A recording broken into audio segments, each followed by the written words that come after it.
नमस्कार, गौरी किचनमध्ये आपलं स्वागत। मी आज पुरणाची पोळी बनवून दाखवणार आहे। मी 3-4 तास अगोदर चण्याची डाळ भिजत ठेवली होती। 3-4 तासानंतर मी गॅसवर ठेवून डाळीला उकळी आल्यानंतर तिच्यावरचा जो फेस आहे तो सगळा फेस मी काढून घेतलेला आहे आणि डाळ चांगली शिजल्यानंतर डाळीमध्ये जो पाणी आहे तो सगळा मी पाणी गाळून घेऊन आणि परत गॅसवर ठेवून पावनवाटी गूळ आणि पावनवाटी साखर त्याच्यामध्ये मी टाकून घेतलेली आहे। चांगला शिजून घेणार आहे।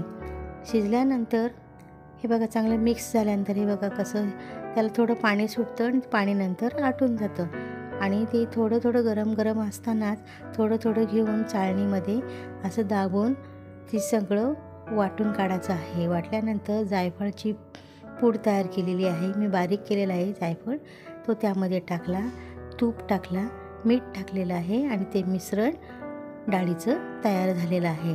आता मैदा घेतलेला आहे, त्यामध्ये मी 2 पळी तेल टाकलेलं आहे, हळद टाकलेली आहे आणि मीठ टाकलेले आहे। हे मिश्रण चांगलं मिक्स करून आता थोडं पाणी टाकून ते आता गोळा आपण तयार केलेला आहे मैद्याचा।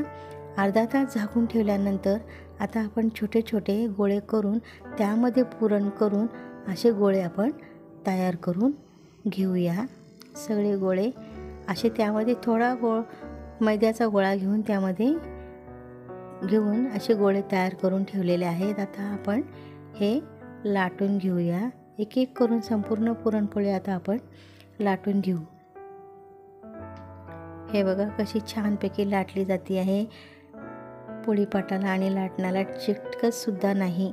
हे बघा छानपैकी पोळी रेडी झालेली आहे। आता आपण ती तव्यावर टाकून घेऊन दोन्ही बाजूनी भाजून घ्यायची।